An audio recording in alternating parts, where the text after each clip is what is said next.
أعوذ بالله السميع العليم من الشيطان اللعين الرجيم. بسم الله الرحمن الرحيم.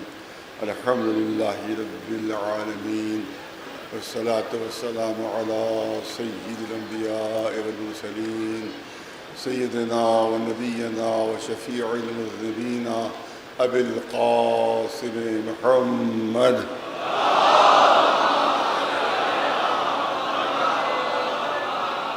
أهل بيته الطيبين الطاهرين المعصومين. أما بعد، فقد قال رسول الله صلى الله عليه وآله وسلم: إني تارك فيكم الثقلين كتاب الله وعترتي أهل بيتي ما إن تمسكتم بهما لن تضلوا بعدي إنهما لن يفترقا حتى يرد علي الحوض. صلوات بھیجے محمد.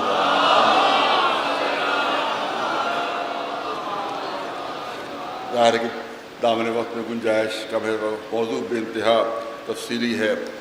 میری کوشش یہ رہی ہے کہ ہمیشہ بنیادی باتیں جو ہیں وہ بیان کی جائیں، کیونکہ خطابت کے جوہر دکھانے سے کوئی فائدہ نہیں ہوتا، ذاکری کے جوہر دکھانے سے کوئی فائدہ نہیں ہوتا، بلکہ ایسی دلیلیں پیش کی جائیں کہ جو اپنے بھی مان سکیں اور غیر بھی مان لیں.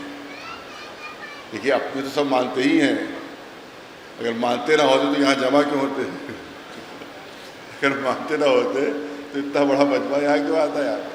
تو اپنے تو سب مانتے ہیں. ہماری کوشش یہ ہوگی کہ اس طرح سے ثابت کیا جائے کہ غیر بھی مان سکے، اور جو غلط فہمیاں ان کو 1400 سال سے ان کو غلط فہمیاں اور دھوکے دیے جا رہے ہیں، کم از کم نہ مانیں، مگر کم از کم کچھ تو سوچنے کے اور غور و فکر کرنے کے کچھ تو ان کو موقع ملے کہ بھئی یہ بات جو کہہ رہا ہے یہ کہاں تک صحیح ہے، کہاں تک سچ ہے. ظاہر اپنے باپ دادا کا مذہب چھوڑنا بہت مشکل ہوتا ہے، لیکن پھر بھی ذہن میں کچھ فکر کرنے کی اور سوچنے کی کچھ قوت معلوم ہو کہ ہاں بھئی یہ بات جو کہہ رہے ہیں اس میں کہاں تک سچ ہے. میں نے عرض کیا کہ جو یہ حدیث شریف جس کو میں نے عنوان بیان قرار دیا ہے، تشریف دے دیتے کہ صلوات بھیجے بنا آپ نے برابر آگے آگے آگے آپ بھی آ جائیں.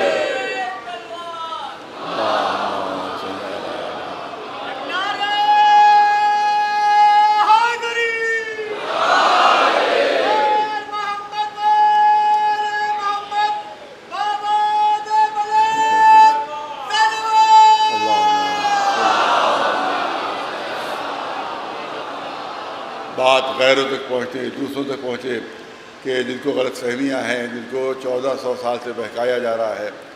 تو میں نے ایک بنیادی بات عرض کی، تو کہا جاتا ہے کہ رسول نے فرمایا ہے کہ خلفائے راشدین کی سنت پر عمل کیا جائے، خلفائے راشدین کی سنت پر عمل کیا جائے. اس کے بعد ایک حدیث پیش کی جاتی ہے اور کہا جاتا ہے کہ یہ حدیث دیکھ لیجیے، اس میں خلفائے راشدین کا تذکرہ ہو رہا ہے. تو میں نے عرض کیا تھا اور پورے یہاں پر دعوے کی سعادت کرنا چاہتا ہوں کہ جو بھی بات ہم کہتے ہیں فوراً کہا جاتا ہے بھائی صحیح بخاری میں دکھا دیجیے، صحیح بخاری میں دکھا دیجیے، صحیح بخاری میں ہوگی تو ہم مانیں گے، نہیں ہے تو نہیں مانیں گے. اگر یہ کہا جائے کہ غدیر میں اعلان ہوا تھا اور رسول اللہ نے مولا کو ہاتھوں بلند کر کے اعلان کیا تھا من کنتم مولا ہو فہذا علی مولا، کہا صحیح بخاری میں دکھائیے. اگر صحیح بخاری میں نہیں ہے تو پھر قابل بھروسہ نہیں ہے، قابل اعتماد نہیں ہے. صحیح بخاری میں نہیں ہے تو کہیں صحیح مسلم میں بھی دکھا دیجیے، کیونکہ دوسرے نمبر پر جو کتاب مانی جاتی ہے وہ صحیح مسلم مانی جاتی ہے. تو یہ دو کتابیں ایسی ہیں کہ اس پہ اگر کوئی حدیث مل جائے تو کسی مسلمان کو پھر انکار کی گنجائش نہیں رہتی، اور کہہ دیا جاتا ہے کہ اگر اس حدیث سے انکار کیا تو وہ اسلام سے خارج ہے. حقیقت بھی یہی ہے، یہ قانون یہی ہے کہ جو حکم قرآنی آیت کا ہے، قرآن مجید کی آیت کا جو حکم ہے، اگر کسی حدیث کے لیے ثابت ہو جائے کہ یہ رسول اللہ کی حدیث ہے تو اس کی اہمیت بھی وہی ہوتی ہے جو قرآن کی آیت کی اہمیت ہوتی ہے.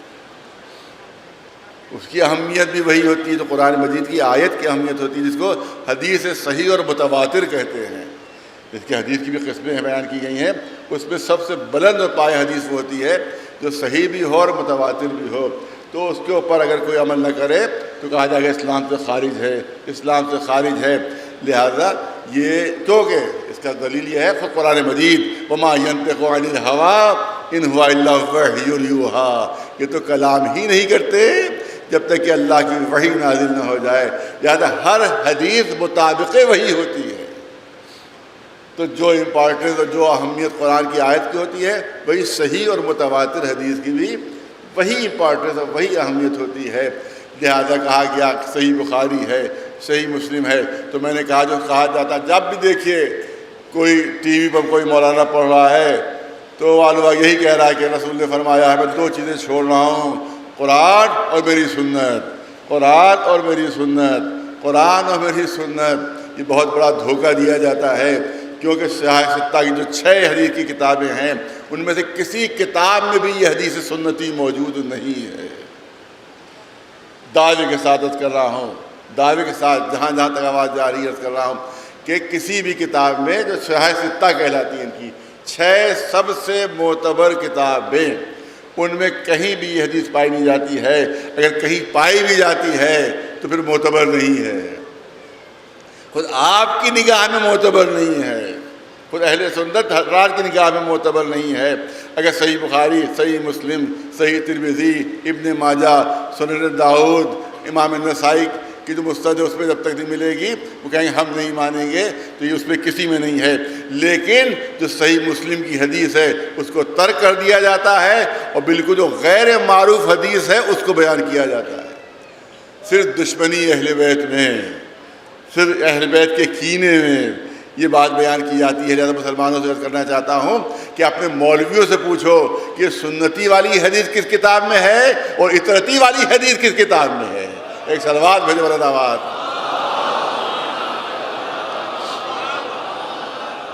خود اپنے علماء سے سوال کرو، خود اپنے علماء سے پوچھو، اور اس کے بعد دوسری حدیث جو میں نے آپ کے سامنے عرض کی تھی وہ یہ ہے کہ مثل اہل بیتی کمثل سفینۃ نوح من رکبہا نجا ومن تخلف عنہا غرق وہوا۔ یہ اتنی اہم حدیث ہے، اتنی اہم حدیث ہے کہ اس کو امام فخر الدین رازی نے اس حدیث کو تحریر کیا ہے جو میں نے کل آپ کے سامنے عرض کیا۔ ایک صلوات بھیجے بلند آواز صلی اللہ محمد وعلیہ۔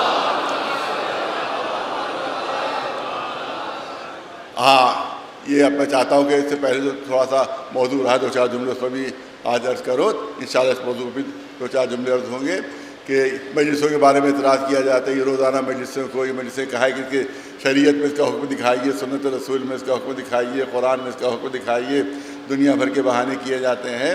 تو میں نے عرض کر دیا تھا کہ سنت رسول میں مجلس موجود ہے، سنت رسول اللہ میں مجلس موجود ہے۔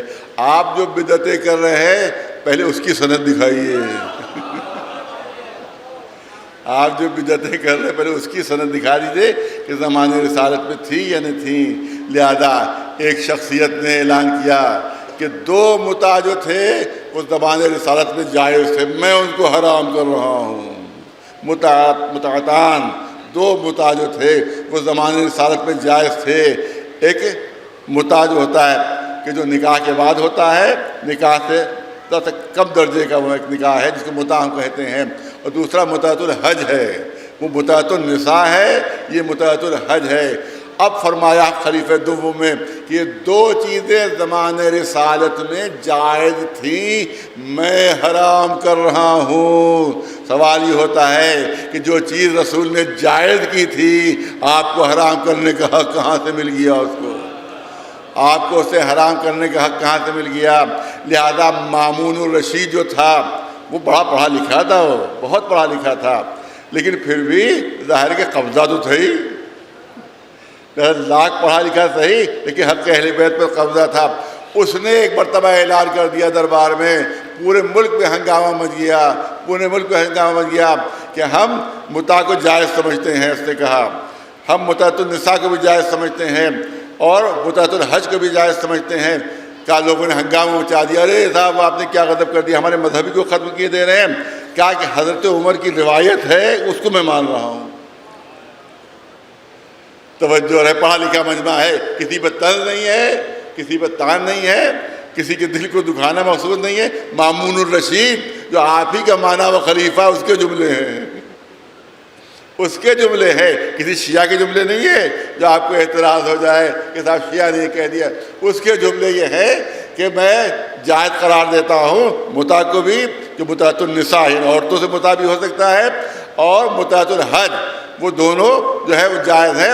اور میں یہ روایت ہے حضرت ابوبکر کی۔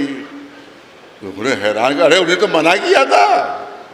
توجہ ہو رہے، بہت نازک پہلو ہے، انہیں تو منع کیا تھا، آپ کہہ رہے ہیں ان کی روایت ہے، کیا پوری بات تو سنو۔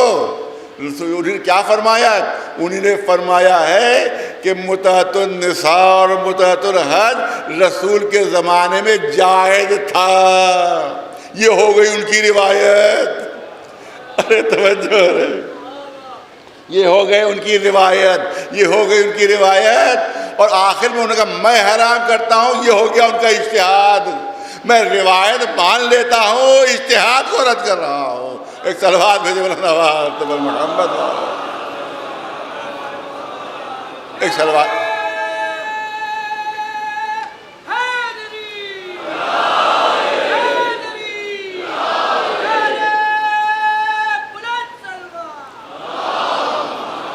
ماشاء اللہ یہاں پر ہمارے ہندو بھائی یہاں تشریف فرما ہے، جناب سوامی سارنگ صاحب یہ تشریف فرما یہاں کے اوپر۔ آپ دیکھیں کہ ہماری مجلسیں ایسی ہیں جو اوپن یونیورسٹی ہیں، اوپن یونیورسٹی ہیں۔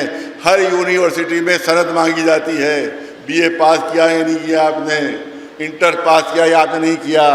کسی بھی شعبے میں جائیں، کسی ڈپارٹمنٹ میں جائیں، کہا جائے گا ایم اے میں آپ کے کیا کیا سبجیکٹ تھے، انہی سبجیکٹ پر آپ پی ایچ ڈی کر سکتے ہیں، کسی اور سبجیکٹ پر آپ پی ایچ ڈی نہیں کر سکتے۔ جو آپ کے ایم اے میں سبجیکٹ رہے ہیں انہی پر آپ پی ایچ ڈی کیجئے۔ تو اس کا مطلب ہے کہ ہر یونیورسٹی میں سند کی شرط لگائی جاتی ہے، مگر اس یونیورسٹی میں کسی سند کی شرط نہیں ہے، نہ رنگ کی قید ہے، نہ نسل کی قید ہے، نہ قوم کی قید ہے، نہ قبیلے کی قید ہے، نہ مذہب کی قید ہے، نہ کسی دھرم کی قید ہے۔ بس صرف ایک شرط ہے کہ آنے والے کو انسان ہونا چاہیے۔ ایک صلوات بھیجے محمد والے۔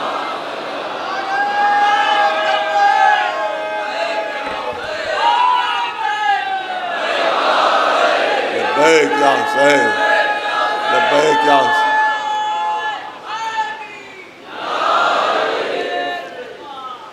کہا جاتا ہے جلدی جلدی دو تین جملے، اللہ اکبر،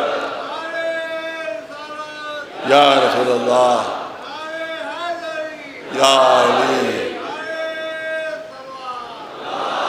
میں نے پہلی کر دیا، کہہ دیا کہ میں نہ خطیب ہوں، نہ ذاکر ہوں، نہ کوئی تقریر کا ماہر ہوں، بلکہ میں نے والد مرحوم کے 40ویں کی مجلس میں بزرگ موجود ہوں گے، 40ویں کی مجلس میں اعلان کیا تھا کہ میں جب تک زندہ رہوں گا قوم کی خدمت کرتا رہوں گا۔ تو نہ لیڈر، نہ رہبر، نہ خطیب، نہ ذاکر، کچھ نہیں، بلکہ خادم قوم کی حیثیت سے میں ہمیشہ آپ کے سامنے رہا ہوں اور رہوں گا انشاءاللہ جب تک اللہ نے حیات دی۔ ایک صلوات بھیجے محمد والے۔ لہذا خطابت کے گوشے میری مجلسوں میں نہ ڈھونڈا کیجئے، ذاکری کے نکتے میری مجلسوں میں نہ ڈھونڈا کیجئے۔ میری کوشش یہ ہوتی ہے کہ بچوں اور جوانوں کو بنیادی باتیں وہ پہنچا دی جائیں، تاکہ ان کے دل میں اگر خدا نخواستہ کوئی شک و شبہ ہے تو شک و شبہ ختم ہو جائے، اور کسی بھی مخالف کا سینہ تان کر مقابلہ کر سکیں، کسی بھی اعتراض کرنے والے کا سینہ تان کر مقابلہ کر سکیں۔ کہا جاتا ہے کہ کب تک رو گے، کب تک ماتم کرو گے، کب تک گریہ کرو گے، کب تک آنسو بہاؤ گے۔ تو میں عرض کرنا چاہتا ہوں کہ دیکھیے، ہم سے سوال نہیں ہونا چاہیے کہ کیوں رو رہے ہو۔ ارے عجیب چیز پیش کرنا چاہتا ہوں، ہم سے سوال نہیں ہونا چاہیے کہ کیوں رو رہے ہو، سوال ان سے ہونا چاہیے جو نہیں رو رہے ہیں۔ توجہ چاہوں گا آپ حضرات کی، سوال اس سے ہونا چاہیے کہ جو نہیں رو رہے۔ بہت سامنے کی مثال پیش کر دوں، بچے اور چھوٹے جو نوجوان ہیں وہ بھی سمجھ جائیں۔ کوئی جنازہ جا رہا ہے، آپ جنازے میں دیکھتے کچھ لوگ رو رہے ہوتے ہیں، کچھ اس جنازے میں، کچھ میت میں کچھ لوگ رو رہے ہوتے ہیں، اور کچھ لوگ خاموش چلے جا رہے ہیں، کچھ لوگ روتے ہوئے جا رہے ہیں، کچھ لوگ خاموش جا رہے ہیں۔ کیا آپ رونے والوں سے پوچھیں کہ کیوں رو رہے ہو بھائی؟ کیا اس سے پوچھیں کہ کیوں رو رہے ہو؟ عجیب احمقانہ سوال ہوگا، عجیب بے وقوفی کا سوال ہوگا جب ہم رونے والوں سے پوچھیں کہ جنازہ جا رہا ہے، کچھ لوگ رو رہے ہیں، کچھ لوگ خاموش سر جھکائے ہوئے چلے جا رہے ہیں. جب بھی دیکھیے گا یہی آپ کو منظر ملے گا کہ کچھ 2 4 10 لوگ روتے ہوئے ملیں گے، اکثریت خاموش ملے گی. ارے توجہ ہے، 4 6 لوگ جو ہے وہ روتے ہوئے ملیں گے، اکثریت خاموش ملے گی. آپ ان رونے والوں سے نہیں پوچھیں گے کہ کیوں رو رہے ہو، بلکہ خود سمجھ جائیں گے. آپ فیصلہ خود ہی کر لیں گے، پوچھنے کی ضرورت نہیں ہے، فیصلہ خود ہی کر لیں گے کہ جو رو رہے ہیں ان کی میت سے کوئی رشتہ داری ہے. توجہ رہے، جو رو رہے ہیں ان کی مرنے والے سے کوئی رشتہ داری ہے، کوئی قرابت ہے، کوئی قربت ہے، تبھی رو رہے ہیں. اور جو نہیں رو رہے ہیں آپ فیصلہ کریں گے کہ اخلاقاً آ تو گئے ہیں، تعلقات کی بنیاد پر آ تو گئے ہیں، مگر میت سے ان کا کوئی رشتہ نہیں ہے، میت سے ان کی کوئی قرابت نہیں ہے. پوچھنے کی ضرورت نہیں ہوگی، بغیر پوچھے سمجھ جائیں گے، دیکھ کے سمجھ جائیں گے کہ جو رو رہے ہیں ان کی میت سے کوئی قرابت داری ہے، مرنے والے سے کوئی رشتہ داری ہے، اس لیے رو رہے ہیں. اور جو نہیں رو رہے ہیں ان کے نہ رونے سے آپ سمجھ جائیں گے کہ آ تو گئے ہیں، محلے کے تھے اس لیے آ گئے، شہر کے تھے اس لیے آ گئے، کچھ دور کی تھے اس لیے آ گئے، لہذا آ گئے وہ اخلاقاً، مگر کوئی رشتہ داری نہیں ہے. تو وہاں سوال نہیں ہوگا. ارے توجہ رہے، وہاں سوال نہیں ہوگا، مگر ایک مقام پر سوال ہوگا. ایک مقام پر سوال ہوگا. باپ مر گیا دنیا سے، باپ کا انتقال ہو گیا، 2 بیٹے ہیں اس کے 2 بیٹے ہیں. ایک بیٹا رو رہا ہے، دوسرا خاموش منہ سکھائے بیٹھا ہوا ہے. ارے توجہ رہے، ایک بیٹا رو رہا ہے اور دوسرا بیٹا چہرے پر کوئی اثر ہی نہیں، یوں ہی بیٹھا ہوا ہے جیسے کچھ ہوا ہی نہیں. تو اب یہاں پر سوال ہوگا، اور رونے والے سے سوال نہیں ہوگا، جو نہیں رو رہا اس سے سوال ہوگا. ارے توجہ چاہوں گا، رونے والے سے سوال نہیں ہوگا، اس سے سوال ہوگا جو نہیں رو رہا ہے. ایک بیٹا تو تڑپ تڑپ کر رو رہا ہے، ایک بیٹا تو بلک بلک کر رو رہا ہے، اور دوسرے کے چہرے پر کوئی اثر ہی نہیں ہے، خاموش بیٹھا ہوا ہے جیسے کچھ ہو ہی نہیں. تو وہاں کے جو لوگ موجود ہوں گے چپکے سے کان میں کہیں گے، ارے بھائی یہ جو نہیں رو رہا ہے یہ اپنے باپ کا نافرمان بیٹا ہے.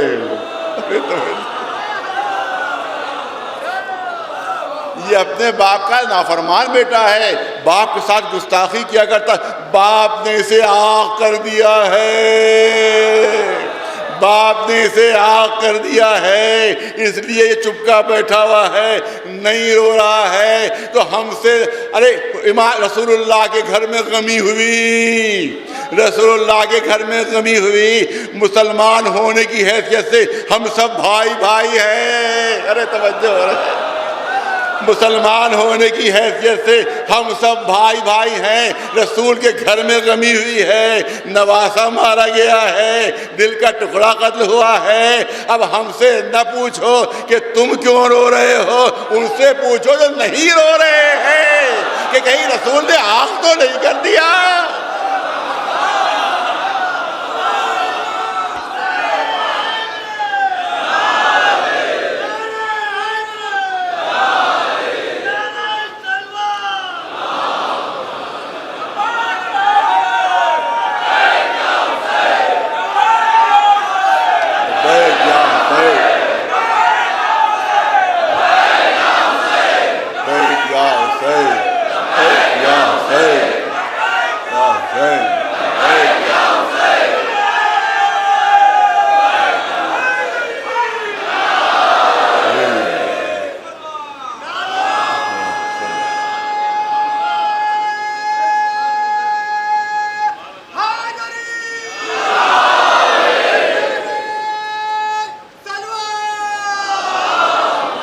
ایک حدیث پر اعتراض ہوتا ہے، ہمارے کچھ زیادہ دانشور جو ہیں وہ بھی اعتراض کرنے لگتے ہیں، جو بہت زیادہ دانشور ہو جاتے ہیں وہ بھی اعتراض کرنے لگتے ہیں کہ صاحب یہ حدیث آپ بیان کرتے ہیں، من بکا اب کا و تبا کا وجبت لہ الجنہ، جو روئے یا رلائے یا رونے والی کی صورت بنائے اس کے اوپر جو ہے وہ جنت واجب ہو جاتی ہے.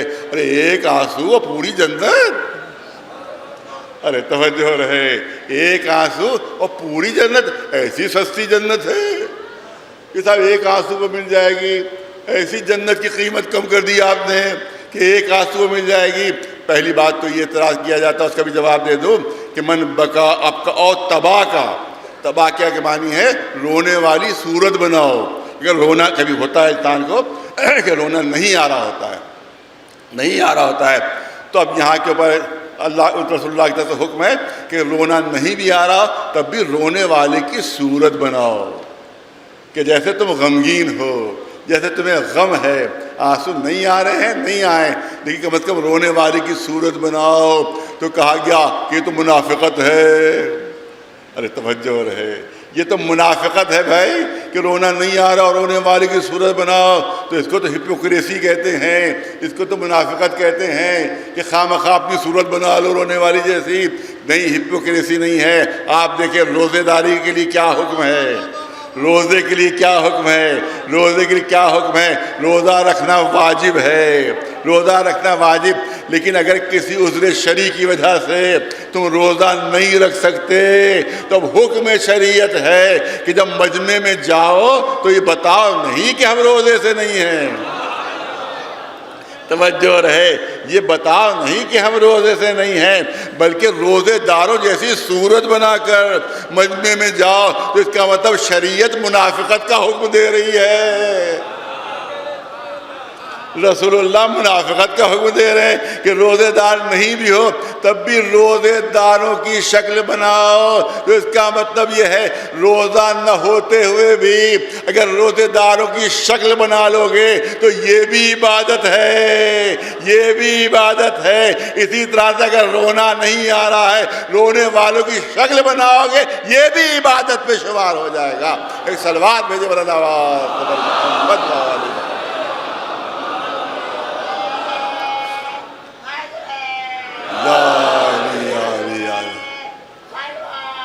اللہم صلی علی محمد وآل محمد۔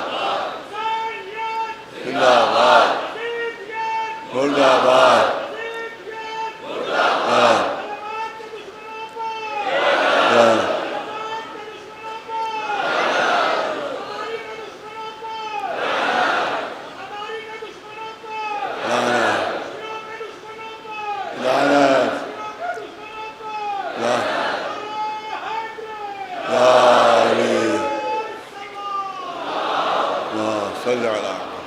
میں کیا محنت کرنا چاہتا ہوں کہ کچھ بنیادی باتیں جو ہمارے بچوں تک پہنچ جائیں آپ یاد رکھیں۔ کہا گیا کہ میں نے کل بھی یہ جملہ عرض کیا تھا کہ بہت بڑا دھوکہ دیا جاتا ہے یہ کہہ کر کہ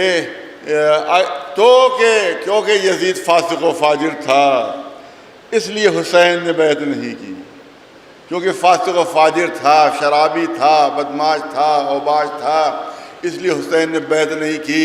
اس کا کیا اس کا مفہوم کیا ہے؟ ایک چیز ہوتی ہے منطوق، میں نے عرض کیا تھا، ایک ہوتا تھا مفہوم۔ منطوق یہ ہے کیونکہ فاسق و فاجر تھا اس لیے بیعت نہیں کی، کیونکہ شرابی تھا اس لیے بیعت نہیں کی، یہ ہے منطوق۔ مفہوم کیا کہ اگر مومن ہوتا، اگر اچھا آدمی ہوتا، اگر نیک آدمی ہوتا، اگر اس کے اعمال اچھے ہوتے تو حسین بیعت کر لیتے۔ یہی مفہوم اس کا نکلتا ہے، اس کے علاوہ کوئی دوسرا مفہوم نہیں نکل رہا ہے۔ تو اس کا مطلب یہ ہے کہ دوسرے والے اچھے تھے لہذا علی نے ان کی بیعت کر لی، پہلے والے اچھے تھے علی نے بیعت کر لی، حسن نے بیعت کر لی۔ اس کا مفہوم یہ نکل رہا ہے، لہذا ہوشیار رہیے گا۔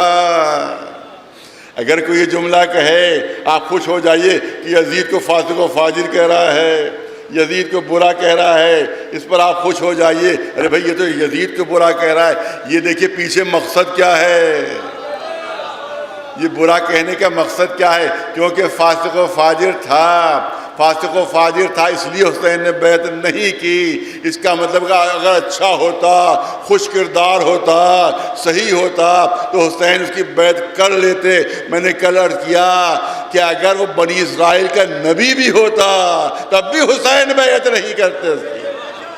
ایک صلوات بھیجے مولانا محمد،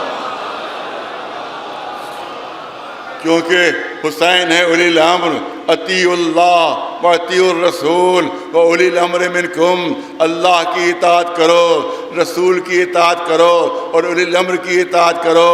لہذا کہا جاتا ہے کہ یہاں پر اولی الامر سے مراد حاکم ہیں، اولی الامر سے مراد عام بادشاہ ہیں، اسے بھی دھوکہ دیا جاتا ہے۔ نہیں، رسول کے ساتھ ساتھ اولی الامر کا تذکرہ ہے۔ ایک اطیعو ہے، صاحبان علم ہیں، صاحبان فہم ہیں۔ اللہ کے لیے اطیعو الگ استعمال کیا جا رہا ہے اور رسول اللہ اور اولی الامر کے لیے صرف ایک اطیعو ہے۔ اللہ کے لیے اطیعو کیوں استعمال کیا گیا؟ کیونکہ رسول کی اطاعت میں اور اللہ کی اطاعت میں ایک باریک فرق ہے۔ میں چاہتا ہوں کہ کچھ علمی گفتگو ہو جائے اور کچھ بچوں تک بات پہنچ جائے کہ اطیعوا اللہ و اطیعوا الرسول۔ اطیعوا اللہ کے لیے الگ ہے، رسول اور الامر کے لیے الگ ہے۔ کیونکہ اللہ کے لیے اطیعوا اس لیے کہ اللہ کی اطاعت اور رسول کی اطاعت ایک باریک فرق یہ ہے کہ اللہ کی اطاعت تو ہو سکتی ہے، اللہ کا اتباع نہیں ہو سکتا، اللہ کا اتباع نہیں ہو سکتا۔ لہذا وہ اطیعوا الگ ہے اور رسول کی اطاعت بھی ہے اور اتباع بھی ہے۔ لہذا یہاں اطیعوا الگ ہے، تو اطیعوا الرسول کے ساتھ ساتھ اولی الامر کا نام ہے۔ اس کا مطلب یہ بہت توجہ ہے، قرآن کو بنیاد بنا کر کہہ رہا، اس کا مطلب ہے کہ اطاعت میں جو اسٹیٹس رسول کا ہے،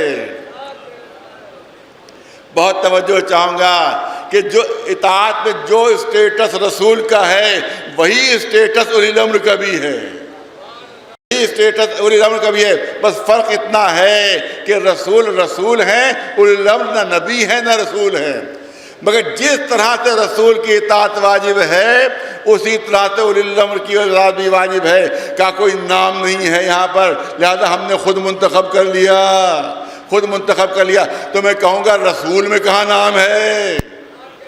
ارے توجہ، کاش میری بات پہنچے۔ رسول میں کہاں نام ہے؟ جناب عیسیٰ بھی رسول، جناب موسیٰ بھی رسول، جناب ابراہیم بھی رسول۔ اب عیسائی کہیں گے کہ آپ کے قرآن نے کہا رسول کی اطاعت کرو، آپ بھی عیسیٰ کو رسول مانتے ہیں، ہم رسول کی اطاعت کر رہے ہیں۔ یہودی کہیں گے آپ کے قرآن کا حکم ہے رسول کی اطاعت کرو، خود آپ کی نگاہ میں موسیٰ بھی رسول تھے، لہذا ہم رسول کی اطاعت کر رہے ہیں، آپ ہی کی حکم کے، آپ کے رسول کے حکم کے مطابق۔ نہیں، یہ دھوکہ توجہ رد کرنا چاہتا ہوں۔ دیکھیں علماء تشریف فرما ہے، جب بھی کوئی صفت بغیر کسی نام کے ساتھ بیان کی جائے، بہت توجہ چاہوں گا، جب بھی کوئی صفت بغیر کسی نام لیے بیان کی جائے تو صفت کا جو اعلیٰ ترین حامل ہوگا وہ مراد ہوتا ہے۔ پوری توجہ، کاش میری بات بچوں تک پہنچے، کاش میری بات جوانوں تک پہنچے۔ اگر نام لیے بغیر کسی صفت کو بیان کیا جائے، نام نہیں لیا، ہم نے کہا کوئی بیمار ہے، ہم نے کہا شہر کے حکیم کو دکھا دیجئے، تب کیا مراد ہوگا؟ یہ نہیں کہ جو گلی میں دو چار پوڑیاں لیے بیٹھا اس کو دکھا دیجئے، یا کسی جھولا چھاپ ڈاکٹر کو دکھا دیجئے۔ اس سے مراد ہوگا کہ جو شہر کا سب سے بڑا حکیم ہے اس کو دکھائیے، کسی ڈاکٹر کو دکھا دیجئے، نہیں بتا کون سا ڈاکٹر۔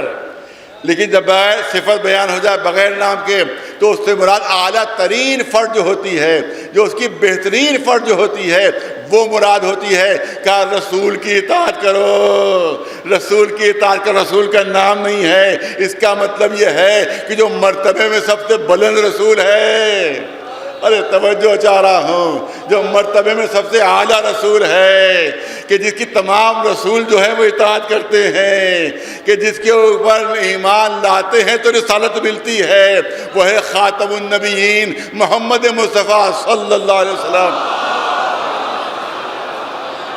لہذا بغیر نام کی صفت بیان کر دی گئی تو مراد جو اعلیٰ ترین اس کی صنف ہوگی وہ مراد ہوگا۔ تو یہاں صرف رسول ہے، تو کسی رسول کی اطاعت کر لیجئے، جناب عیسیٰ کی اطاعت کر لیجئے، جا کر جناب موسیٰ کی اطاعت کر لیجئے۔ یہودی بھی دلیل مل گئی، عیسائیوں کو بھی دلیل مل گئی، مگر کہا جائے گا جب بغیر نام کے صفت بیان ہوتی ہے تو قاعدہ فلسفے کا منطق کا یہی ہے کہ جو اعلیٰ ترین فرد ہوتی ہے وہ مراد ہوتی ہے۔ تو یہاں صرف رسول ہے تو اس کا مطلب ہے جو رسولوں میں سب سے بلند رسول ہے وہ مراد ہے، اور اولی الامر نام نہیں ہے۔ ارے کہا گیا حاکم، ہم مان لیتے یہاں مراد حاکم ہے، مان لیتے ہماری مراد، آپ کی مراد حاکم ہے تو ہم بھی مانتے کہ حاکم مراد ہے، مگر کون حاکم؟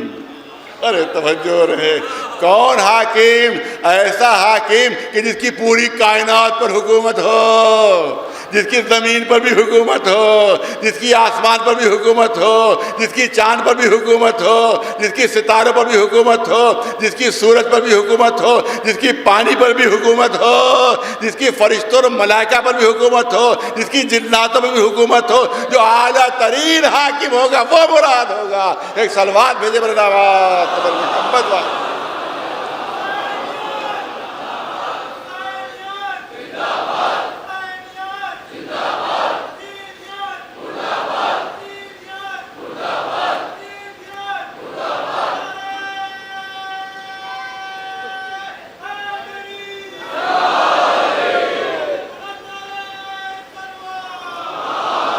ایسا حاکم کون ہے کہ جس کی ملائکہ پر بھی حکومت ہے؟ ایسا حاکم کون ہے کہ جس کی فرشتوں کی بھی حکومت ہے؟ ایسا حاکم کون ہے کہ سید الملائکہ بھی اس کی اجازت طلب کر رہا ہے؟ اللہ نے اجازت دے دی، اللہ نے اجازت دے دی ہے جبریل کو۔ ارے جب حاکم اعلیٰ سے اجازت مل گئی، جب سپریم کورٹ سے اجازت مل گئی، اے جبریل جب سپریم کورٹ سے اجازت مل گئی تو اب چادر کے برابر کھڑے ہوئے کیوں ہو؟ چادر میں داخل ہو جاؤ۔ نہیں، چادر کے قریب کھڑے ہو کر کہہ رہے ہیں آپ کی اجازت ہے کہ داخل ہوں۔ یہاں ہوا کہ اللہ کی اجازت کے بعد بھی اہل بیت کی اجازت ضروری ہے۔ تو جب سید الملائکہ بغیر اہل بیت کی اجازت کے چادر میں داخل نہیں ہو سکتا، تو اہل بیت کی اجازت کے بغیر تم جنت کے اندر کیسے چلے جاؤ گے؟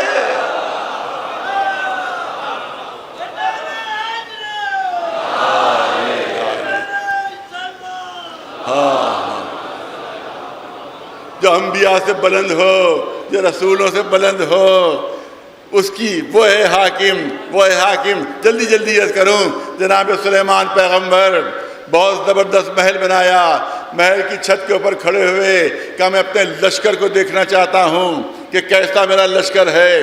لشکر پر لشکر گزر رہا ہے، حکم دے دیا کہ کوئی بغیر میری اجازت کے محل میں داخل نہ ہو، بغیر میری اجازت کے محل میں داخل نہ ہو، بغیر میری اجازت کے محل میں داخل نہ ہو۔ اب لہذا اب لشکر پر لشکر گزر رہا ہے۔ یہی وقت تھا کہ ایک صاحب آگے پیچھے جناب سلیمان کے، سلیمان نے پلٹ کر دیکھا، ایک صاحب اندر کھڑے ہوئے ہیں۔ ارے تم کیسے آ گئے؟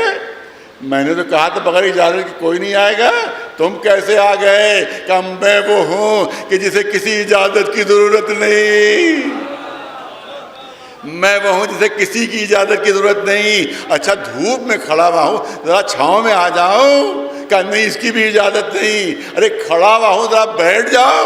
کہ اس کی بھی اجازت نہیں۔ اب الٹا سلیمان سے اجازت لے رہے ہیں۔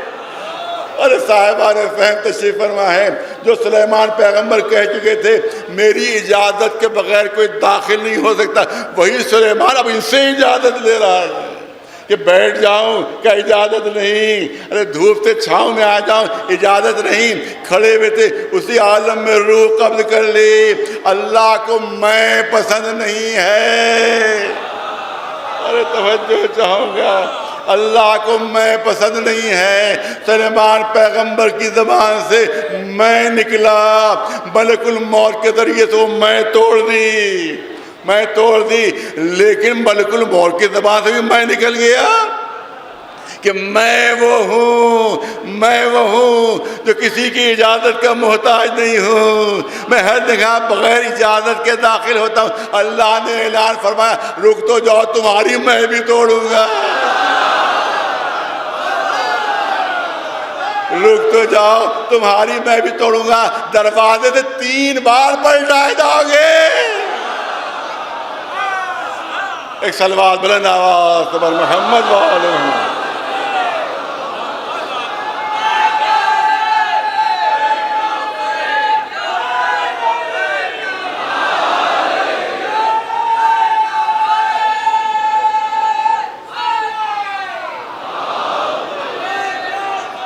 لبیک یا حسین، لبیک یا حسین، لبیک یا حسین، لبیک یا حسین، لبیک یا حسین۔ بیت یا حسین، یا علی یا علی۔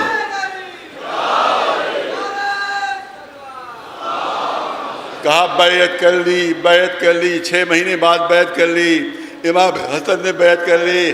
آپ یاد رکھیں کہ اطیعوا اللہ و اطیعوا الرسول و اولی الامر منکم، اگر اللہ کسی کی اطاعت کر لے تو اللہ نہیں رہے گا، اگر رسول اللہ کے علاوہ کسی کی اطاعت کر لیں تو رسول نہیں رہیں گے، اور اگر اولی الامر رسول اور اللہ کے علاوہ کسی کی اطاعت کریں تو اولی الامر نہیں رہیں گے۔ یہ سب اولی الامر ہیں، یہ کسی کی اطاعت نہیں کر سکتے، کسی کی بیعت نہیں کر سکتے۔ اور دیکھو پوری توجہ رہے، صحیح بخاری کی حدیث ہے، صحیح بخاری، وَكَيْفَ أَنْتُمْ اذ نزل عیسی ابن مریم وَكَيْفَ أَنْتُمْ اذ نزل عیسی ابن مریم وَإِمَامُكُمْ مِنْكُمْ، وہ کیسا وقت ہوگا جب عیسیٰ نازل ہوں گے اور امام تم میں سے ہوگا۔ عیسیٰ پیچھے نماز پڑھیں گے، وہ تمہارا امام جو ہوگا وہ آگے نماز پڑھائے گا۔ اب بتاؤ یہ امام کون ہے کہ جو عیسیٰ کو نماز پڑھائے گا؟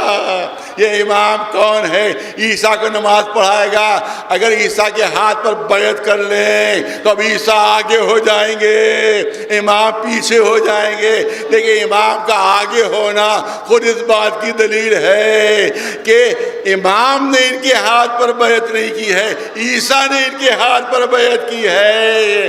تو جو امام ایسا ہو کہ نبی اس کے ہاتھ پر بیعت کر رہا ہو، وہ نبی کے ہاتھ پر بیعت نہ کرے تو علی کسی غیرے کے ہاتھ پر کیسے بیعت کرتے؟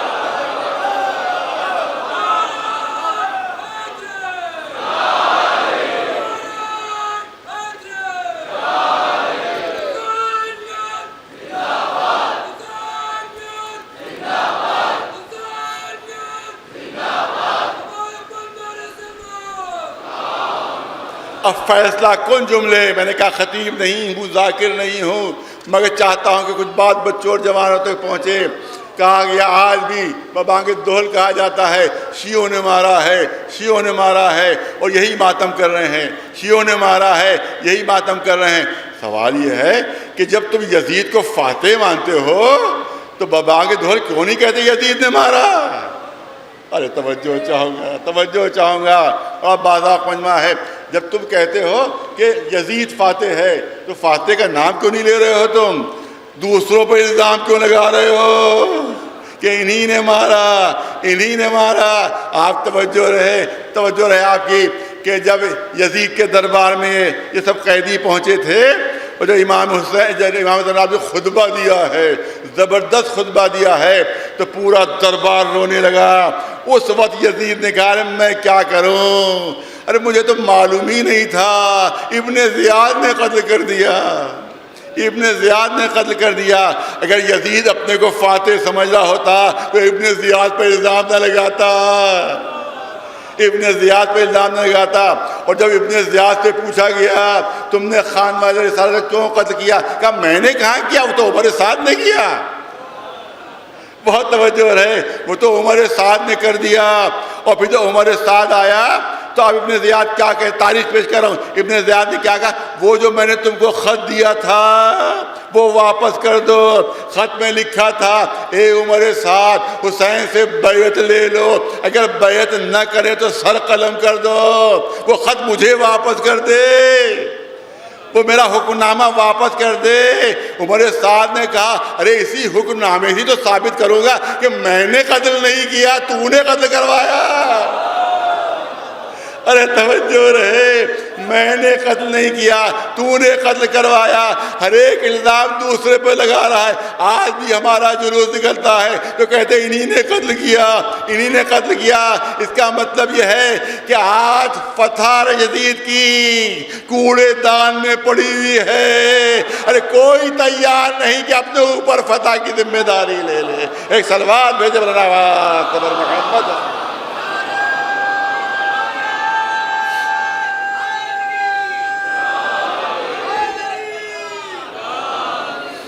بس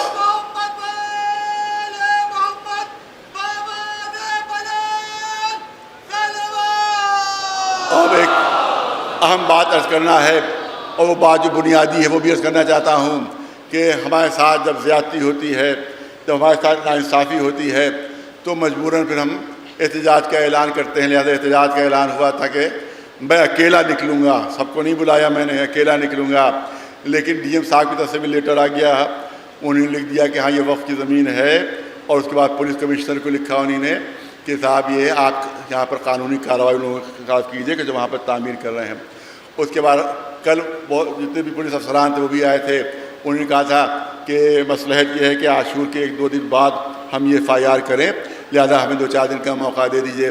ایک بہت بڑے BJP کے بہت بزرگ لیڈر ہیں پرانے، ان کا نام ابھی نہیں لوں گا، انہوں نے بھی کہا کہ میری ذمہ داری ہے کہ یہ FIR ہوگی، لیکن ابھی مصلحت یہ ہے کہ عاشور دراصل نکل جائے، اس کے بعد آپ کو عاشور کے فوراً بعد یہ FIR مل جائے گی۔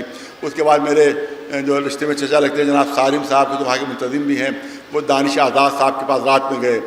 دانش آزاد صاحب جو اسٹیٹ منسٹر ہیں وقف کے، کیبنٹ منسٹر تو راج بھر ہیں، یہ اسٹیٹ منسٹر ہیں، ان کے پاس گئے تو انہوں نے کہا کہ میں پوری ذمہ داری لے رہا ہوں کہ 12 محرم کو آپ کے ہاتھ میں FIR موجود ہوگی، اور انہوں نے یہ کہا کہ میں کوئی یا تو وعدہ نہیں کرتا یا کرتا ہوں تو اس پر آخر وقت تک عمل کر کے دکھاتا ہوں، لہذا آپ لوگ مطمئن رہیے، آپ کو احتجاج کی ضرورت نہیں، میری پوری ذمہ داری ہے۔ یہ دانش آزاد صاحب نے کہا کہ میری پوری ذمہ داری ہے کہ یہ FIR ہوگی، لیکن ابھی تھوڑی سی مصلحت یہ ہے کہ ابھی ذرا سے اشرا نکل جائے، اس کے بعد یہ FIR ہوگی، لہذا ہم نے ان کی اس بات پر بھروسہ کیا ہے۔ لہذا آج کا جو پروگرام ہے جو ملتوی ہو رہا ہے، لیکن اگر خدا نخواستہ ان وعدوں پر عمل نہیں کیا گیا تو پہلے تو میں نے اکیلے کا اعلان کیا تھا اکیلے جاؤں گا، لیکن خدا نخواستہ اگر یہ عمل نہیں ہوا تو پھر پوری قوم کو دعوت دی جائے گی انشاءاللہ، اور پوری قوم جو ہے وہ احتجاج کرے گی، اور ہمیں یقین ہے کہ جس طرح سے آج تک پوری قوم نے ہمارا ساتھ دیا ہے،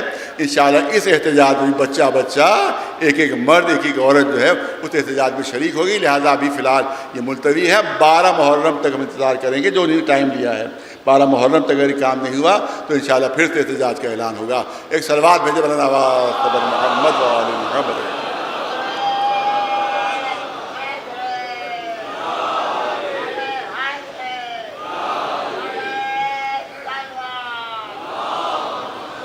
اور ظاہر ہے کہ ہمارا حکومت سے کوئی ٹکراؤ نہیں ہے، اور ٹکراؤ لینا بھی نہیں چاہتے کیونکہ پولیس نے نااہلی کی ہے، لہذا اس کے خلاف ہمارا احتجاج تھا۔ ورنہ ہمیشہ ہم جب بھی یوگی صاحب پاس گئے تو انہوں نے ہمیشہ ہماری بات رکھی، ہماری بات مانی ہے، لیکن یہاں کے اوپر غلط رپورٹ دی گئی ان کو، جس کی وجہ سے مسائل خراب ہو گئے، لہٰذا ہم ان سے ملاقات بھی کر کے پوری صحیح صورتحال کو بیان بھی کریں گے۔ انشاءاللہ فتح ہماری ہوگی، جیت ہماری ہوگی، چوروں کی جیت نہیں ہوگی، غاصبوں کی جیت نہیں ہوگی۔ ارے جن امام زمانہ کا مال ہے انشاءاللہ ان کی اور ان کے ماننے والوں کی جیت ہوگی۔ ایک لبیک یا حسین، لبیک یا حسین، لبیک یا حسین۔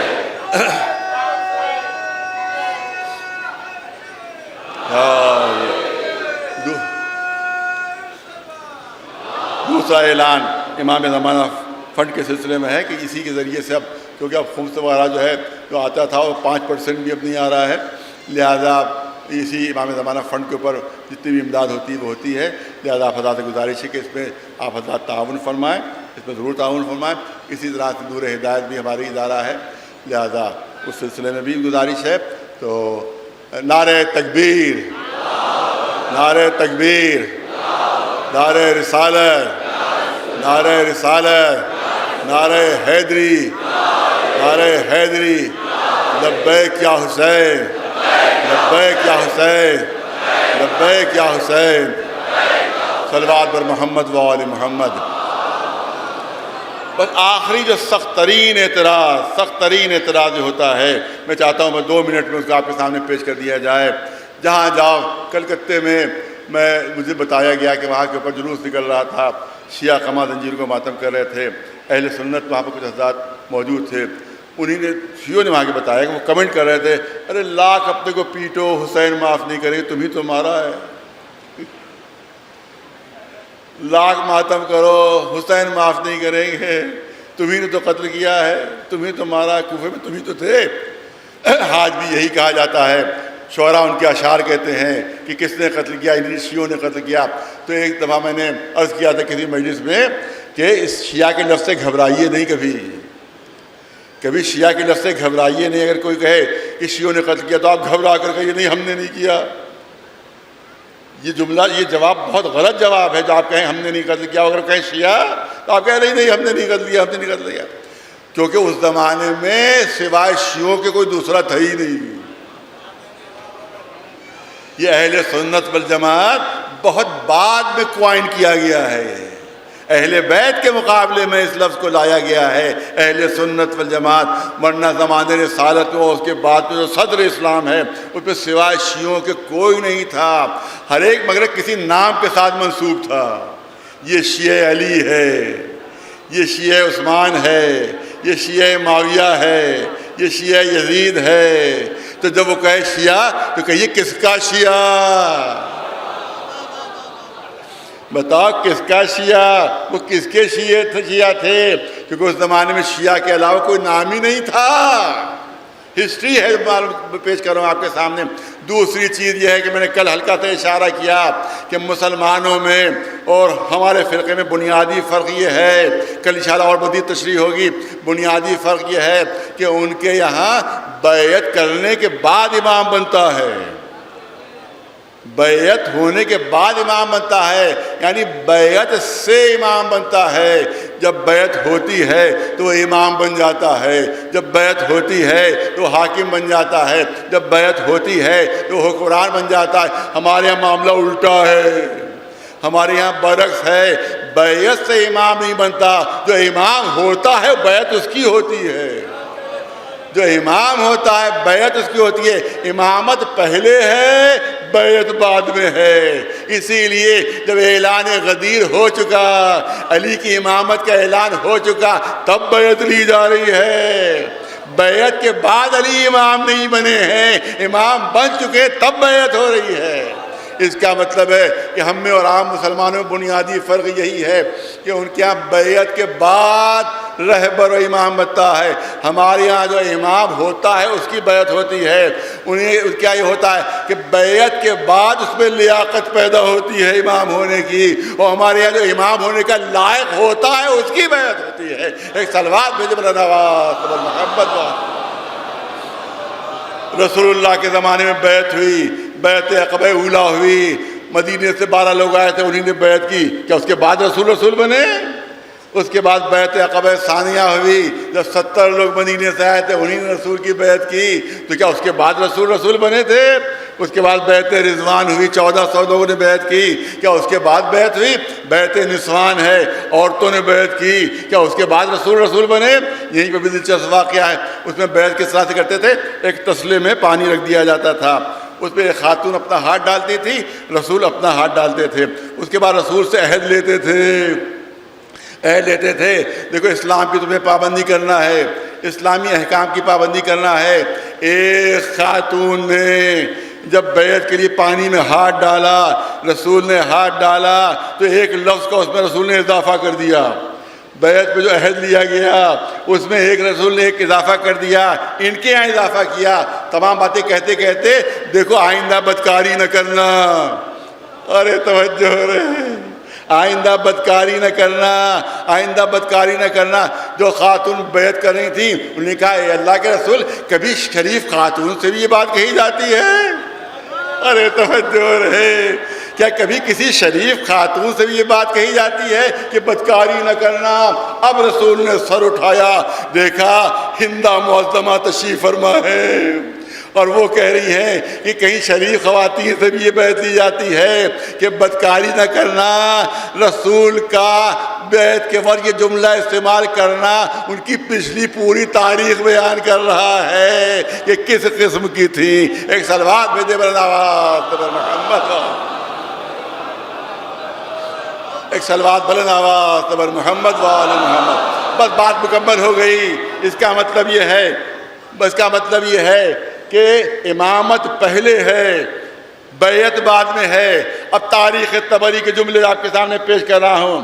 تاریخ طبری میں لکھا ہوا ہے کہ کوفے والوں نے امام حسین کو خط لکھا کہ لیسا لنا امام، ارے توجہ رہے، لیس لنا امام، ہمارا کوئی امام نہیں ہے، آپ آئیے تاکہ آپ کے ہاتھ پر بیعت کر کے ہم آپ کو امام بنائیں۔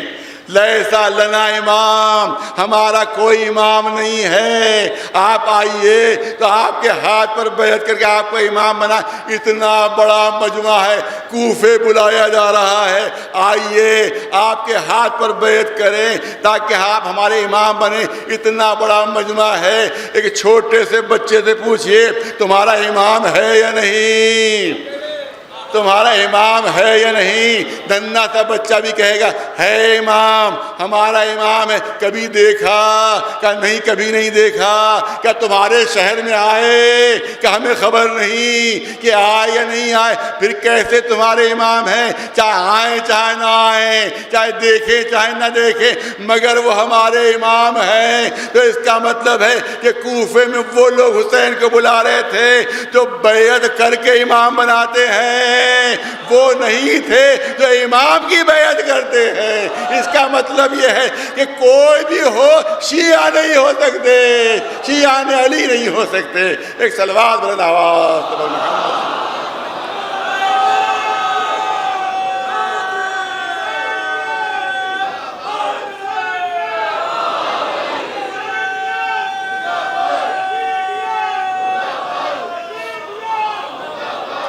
بس بات مکمل ہو گئی، بات مکمل ہو گئی۔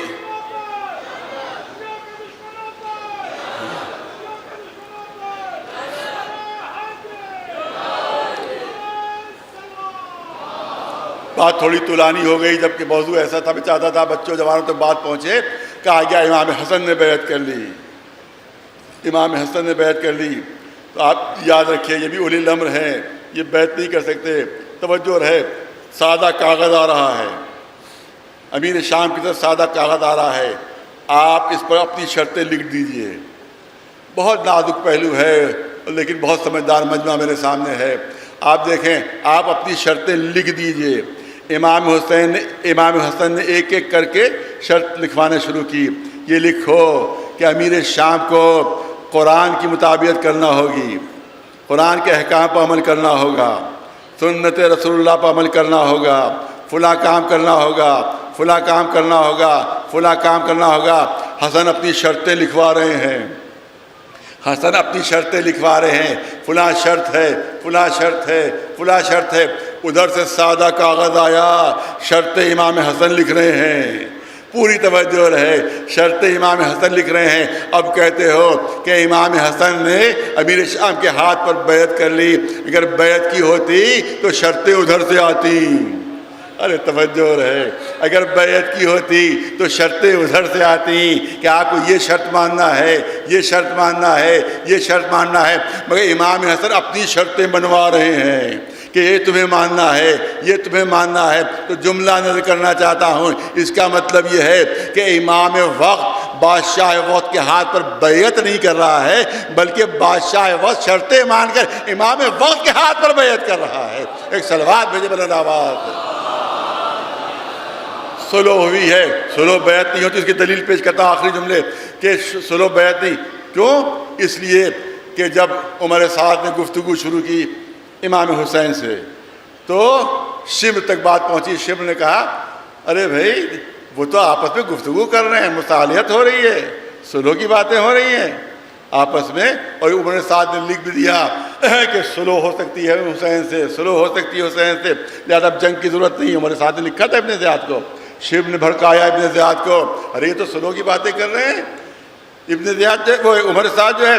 تو اب خط لکھا ابن زیاد نے عمر سعد کو کہ تجھے سلو کے نہیں بھیجا تھا، بیعت لینے کے لیے بھیجا تھا۔ ارے توجہ رہے، توجہ رہے، تجھے سلو کرنے کے لیے نہیں بھیجا تھا، تجھے بیعت لینے کے لیے بھیجا تھا۔ اس کا مطلب ہے کہ سلو الگ ہوتی ہے، بیعت الگ ہوتی ہے۔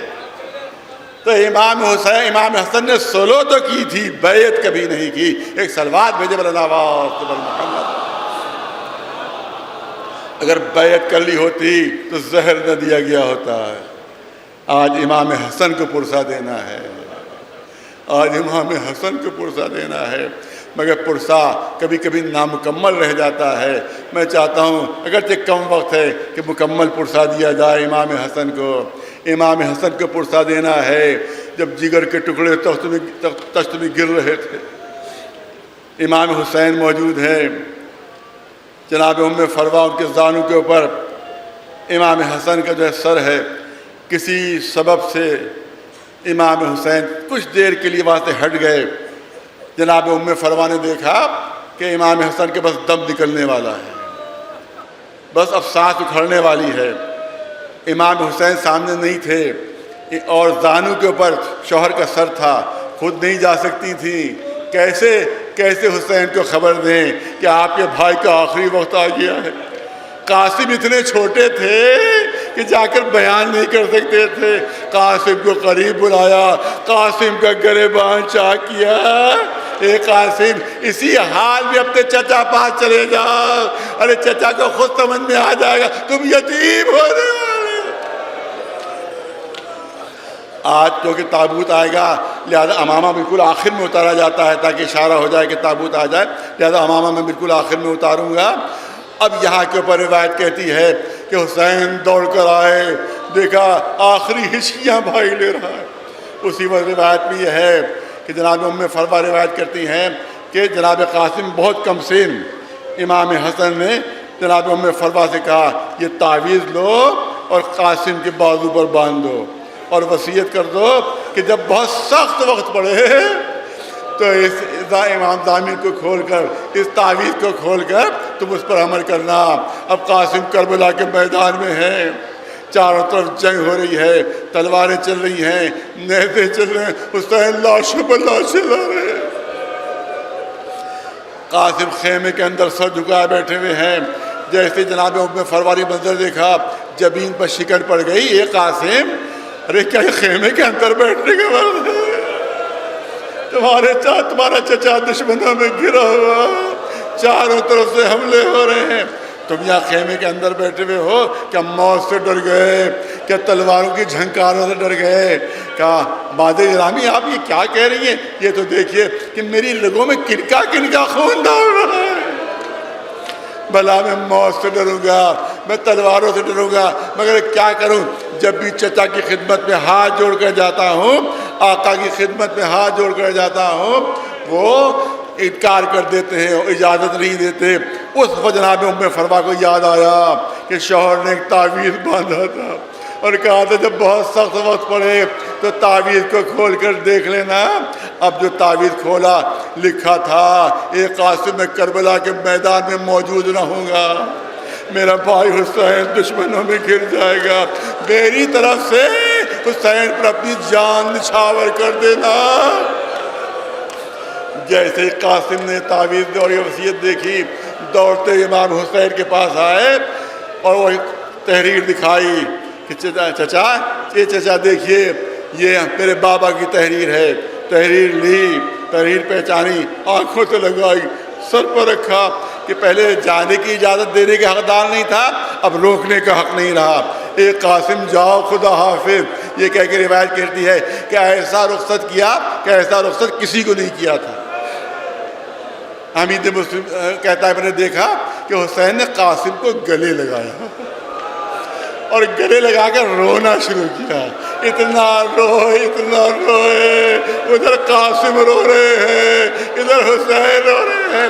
روایت کی لفظ ہے غشے علیہما، ارے دونوں پر غشی داری ہو گئی۔ غش سے ہوش آیا، قاسم کو ایک کرتا پہنایا۔ اے آقا آپ میدان جنگ میں بھیج رہے ہیں، کم از کم زرہ تو پہنا دیجئے۔ تو شاید حسین کہیں کہ اتنے چھوٹے بچوں کے لیے عرب میں زرہ نہیں بنائی جاتی، میں زرہ کہاں سے لاؤں؟ اس کے بعد گود میں لے کر جناب قاسم کو سوار کیا۔ اتنے چھوٹے تھے جناب قاسم، اتنے کم سن تھے کہ خود سے گھوڑے پر سوار نہیں ہو سکتے تھے۔ حسین نے گود میں لے کر جناب قاسم کو سوار کیا۔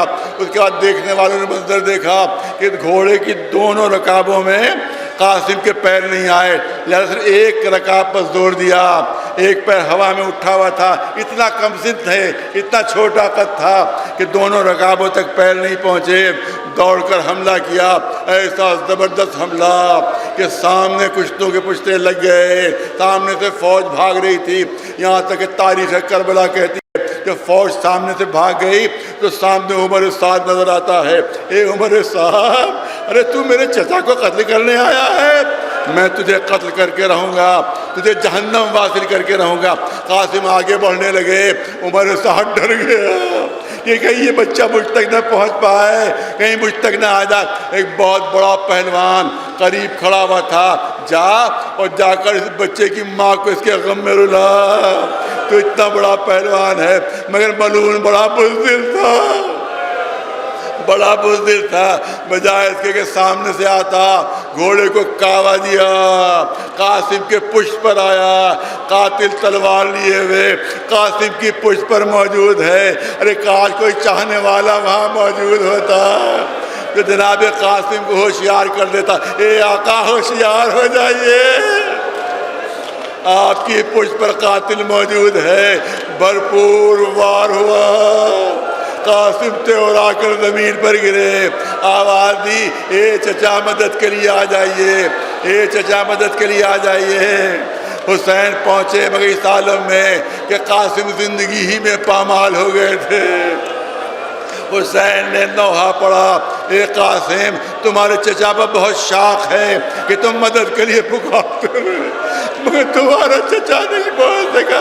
نہیں عزادارو، آپ نہیں سمجھے کہ قاسم پر کون سی مصیبت ٹوٹی ہے۔ شریعت کا حکم ہے کہ کوئی اگر عالم احتضار میں ہو، کسی کا دم نکل رہا ہو، کسی کی روح نکل رہی ہو، اگر کسی کا دم اکھڑ رہا ہو، اس کو عالم احتضار کہتے ہیں۔ اس پر شریعت کا حکم ہے کہ اگر انگلی بھی رکھو تو آہستہ سے انگلی رکھو، اگر تم ہاتھ بھی رکھو گے تو مرنے والے کو ایسا احساس ہوگا کہ جیسے پہاڑ ٹوٹ پڑا، جیسے پہاڑ ٹوٹ پڑا۔ لہذا انگلی بھی رکھنا، اگر کسی کا دم نکل رہا، اگر کسی کی سانس اکھڑ چکی ہو تو انگلی بھی رکھنا، تو آہستہ سے رکھنا، کیونکہ اسے احساس ہوگا مجھ پر پہاڑ ٹوٹ پڑا۔ تو اگر مرنے جو مر رہا ہو اس پر انگلی بھی رکھی جائے تو اس سے انداز ہوگا کہ پہاڑ ٹوٹ پڑا، قاسم کا دم نکلنے والا ہے، سانس اکھڑ چکی ہے، روح نکلنے والی ہے۔ ارے گھوڑوں کی ٹاپوں سے جس میں قاسم پامال ہو رہا ہے، تصور کیجئے شہزادے کو کتنی اذیت ہوئی ہوگی۔ میں نے کہا پورا پرسہ دینا ہے امام حسن کو، امام حسن کو پورا پرسہ دینا ہے۔ حسین اس طرح سے لاش قاسم کو لائے کہ سینے سے سینہ ملاوا، پیر زمین پر خط دیتے ہوئے وہاں قاسم کو لٹایا، وہاں لاش رکھی جہاں بچوں کی لاشیں تھیں، جہاں اور محمد کی لاشیں تھیں، وہاں قاسم کی لاش رکھی۔ اے آقا، یہ بچوں کے درمیان آپ قاسم کی لاش کو رکھ رہے ہیں؟ تو شاید جواب دیں کہ بچوں کی تمنا ہوتی ہے کہ جب بھائی دولہا بنے، جب بھائی دولہا بنے تو ہم ضرور دیکھیں، جب اس کے صحرا بندھے تو ہم ضرور دیکھیں، اے بچوں اٹھو، تمہارا بھائی قاسم دولہا بنا ہے، تمہارا بھائی قاسم دولہا بنا ہے، مگر صحرا ہے، اس پہ لڑیاں بھی ہیں مگر خون کی دھاروں کی لڑیاں ہیں، ہاں پھول بھی ہے مگر گھوڑوں کی ٹاپوں کے نشانات ہیں۔ ہاں دارم مجلس ختم ہوئی، 1 منٹ کی زحمت ہے۔ اب وہ وقت آتا ہے کہ حسین زخمی حالت میں ہیں، زمین پر بیٹھے ہوئے ہیں، کھڑے ہونے کی طاقت نہیں ہے۔ امام حسن کا چھوٹا بیٹا وہ آگے نکلتا ہے، خیمے سے باہر نکلتا ہے، امام حسین کو اس عالم میں دیکھتا ہے، قریب پہنچ گیا۔ حسین نے آواز دی، زینب جلدی آؤ، ارے اس حسن کے لال کو واپس لے جاؤ۔ روایت کہتی یہی وقت تھا کہ قاتل آگے بڑھا، چاہتا تھا حسین پر تلوار سے وار کرے، بچے پاس کوئی ہتھیار نہیں تھا، بچے پاس کوئی ہتھیار نہیں تھا۔ تاریخ کہتی ہے اپنے دونوں ہاتھ آگے کیے، ارے میرے چچا کو مارے گا، ارے میرے چچا کو ختم کرے گا۔ دونوں ہاتھ بڑھائے، دونوں ہاتھوں پر تلوار پڑی، حسن کے لال کے دونوں ہاتھ قلم ہو گئے۔ اب حسن کہیں گے اے عباس تمہارے غم میں میں شریک ہوں، تمہاری مصیبت میں میں شریک ہوں، اگر تمہارے 2 ہاتھ کاٹے گئے تو میرے لال کے بھی 2 ہاتھ کاٹے گئے۔ عزادارو حسین نے آغوش میں لے لیا، اب یہ حسن کا لال حسین کی آغوش میں ہے۔ یہاں پر پھر حربلا نے سینے سے شعبہ کمان میں جوڑا، نشانہ لیا، اس بچے کے گلے پر تیر پڑا۔ اے میرے بھیا حسین، اگر آپ کا بیٹا علی اصغر تیر کا نشانہ بنا تو میرا بچہ بھی تیر کا نشانہ بنا۔ بس آخری جملے ہیں عزادارو، جب گھوڑوں کی ٹاپوں سے حسین کی لاش کو پامال کیا گیا تو یہ بچہ حسین کے سینے پر تھا۔ کسی نے امام زین العابدین سے کہا آقا حسین کی لاش تو پامال ہوئی ہے مگر سینے پر گوشت کے ٹکڑے کس کے ہیں؟ امام نے فرمایا ارے گوشت کے ٹکڑے نہیں، یہ حسن کے لال کا جسم ہے جو گھوڑوں کی ٹاپوں سے ٹکڑے ٹکڑے ہو گئے۔